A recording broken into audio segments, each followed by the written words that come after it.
বেশ কিছুদিন ধরে দিদির মেয়ে বলছিল কান ফোটাবে, তাই ওকে নিয়ে গেছিলাম লাভলিদির পার্লারে।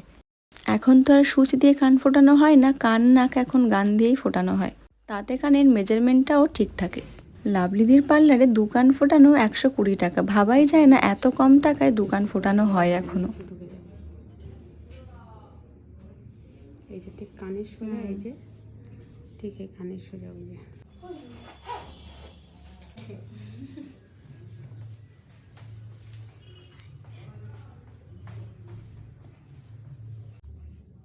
একটা এরকম ধরবে, ধরতে ধরতে পুটুস করে হয়ে যাবে, তুমি বুঝতেও পারবে না। আমার দিক তাকা মামা, কেমন লাগছে? ভালো লাগছে? হ্যাঁ, ফুটি আছে, লেগেছে না? তাহলে ভয় পাচ্ছিলে কেন? ও আচ্ছা, 1 সপ্তাহ টক আর নোনা মাছ টোটালি দেবে না খেতে, আর দিনে 2 বার রসুন তেল গরম করে গোড়ায় দেবে, যেন একটু উষ্ণ গরম গরম থাকে। আর দিয়ে কিন্তু ওটা ঘোরাতে হবে। ঠিক আছে।